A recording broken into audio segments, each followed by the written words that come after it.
اعوذ باللہ من الشیطان الرجیم بسم اللہ الرحمن الرحیم۔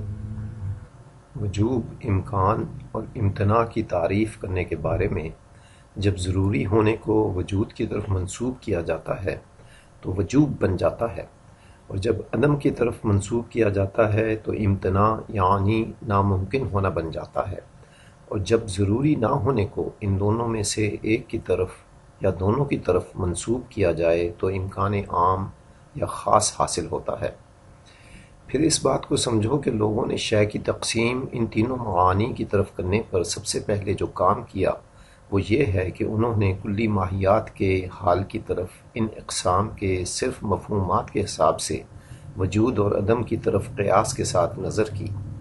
برہان سے جو واقع میں ثابت ہے اس پر ملاحظہ کیے بغیر۔ اس پر انہوں نے پایا کہ کوئی بھی کلی مفہوم ایسا نہیں ہے جس کا ان تینوں میں سے کسی ایک سے اتصاف نہ ہو۔ یوں انہوں نے اولاً یہ فیصلہ کیا کہ اپنی ذات کے حساب سے ہر مفہوم یا پھر تو وجود کا تقاضا کرتا ہے یا عدم کا، یا ان دونوں میں سے کسی بھی شے کا نہیں۔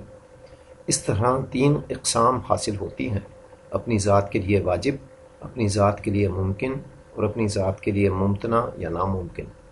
اور اس بات کا احتمال کہ کوئی شے وجود اور عدم کا ایک ساتھ تقاضا کرے تو ایسی بات ادنیٰ سی توجہ سے مرتفع ہو جاتی ہے۔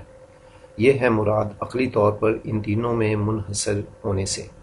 پھر جب وہ برہان کی طرف آئے تو انہوں نے اس بات کے احتمال کو کہ ماہیت اپنے وجود کا خود تقاضا کرے عقلی نظر کے حساب سے ایک غیر معقول امر پایا۔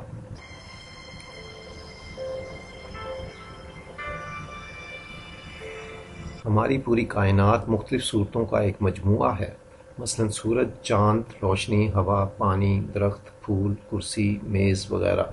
یہ سب مختلف صورتیں ہی ہیں جو ہمارے ارد گرد بکھری پڑی ہیں۔ جدید اور حالیہ سائنس کے دریافت کردہ چھوٹے چھوٹے ذرات جنہیں مالیکیول، ایٹم، پروٹون، الیکٹران وغیرہ کا نام دیا گیا ہے،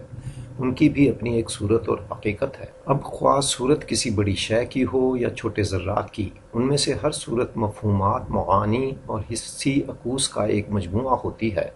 جن میں سے بہت سے معانی ان صورتوں کے آپس کے روابط سے بھی پیدا ہوتے ہیں، جیسے کسی شے کا مکان و زمان، اس کی حرکت، اس کی مقدار، کیفیت وغیرہ۔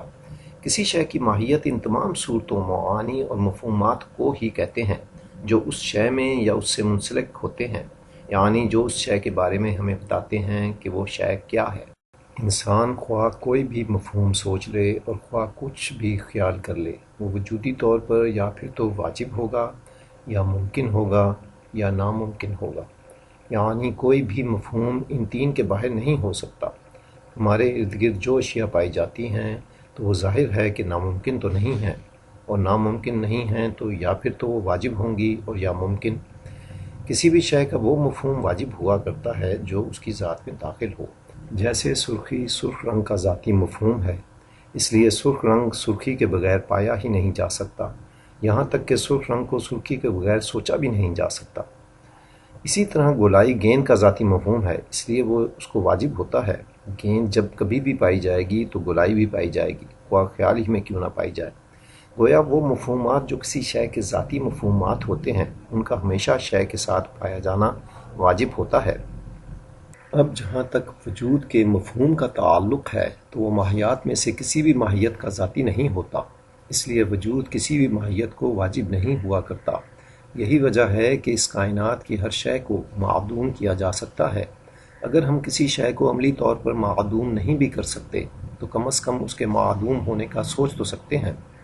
مثلا ہم سورج کو معدوم تو نہیں کر سکتے، لیکن ہم یہ تو سوچ سکتے ہیں کہ کوئی سورج سے بھی بڑا ستارہ اس سے ٹکرا کر اسے پاش پاش کر سکتا ہے۔ اگر وجود کسی شے کا ذاتی اور اسے واجب ہو تو ایسی شے کو تو خیال میں بھی معدوم نہیں کیا جا سکتا۔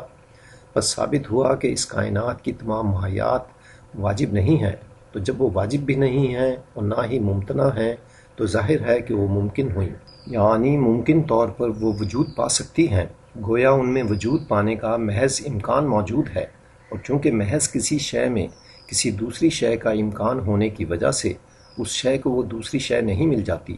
اسی طرح وجود کا محض امکان ہونے سے کسی کو وجود نہیں مل جاتا،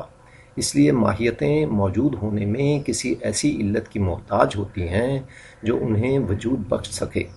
اس قسم کی احتیاج اور اس قسم کے امکان کو ملا صدرہ امکان ذاتی سے موسوم کرتے ہیں۔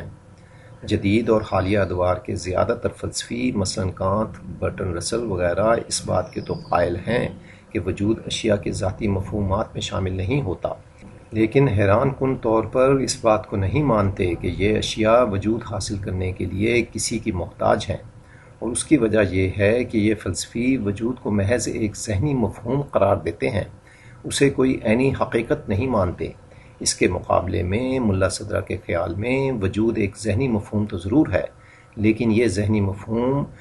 اس عینی حقیقت سے پھوٹتا ہے جس کو وجود حقیقی کا نام دیا جا سکتا ہے،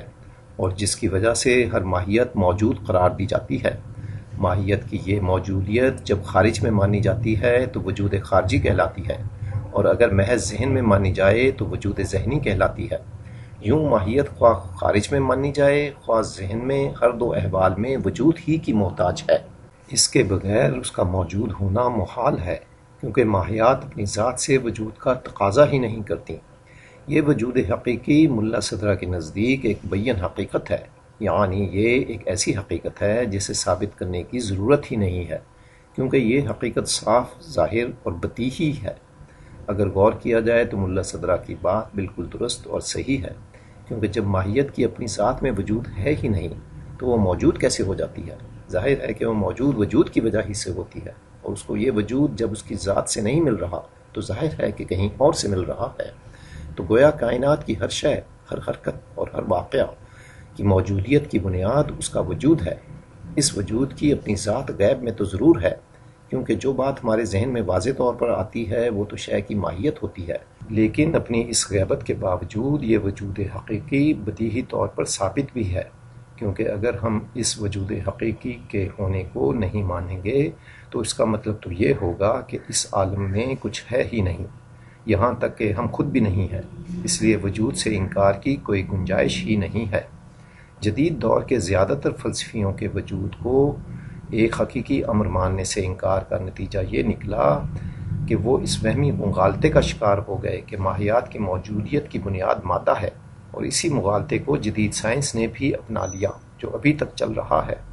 اس مغالطے کے علاوہ ایک اور وہمی مغالطہ بھی ہے جو وجود کی حقیقت کو نظر انداز کرنے کی وجہ سے جدید فلسفوں میں پیدا ہوا،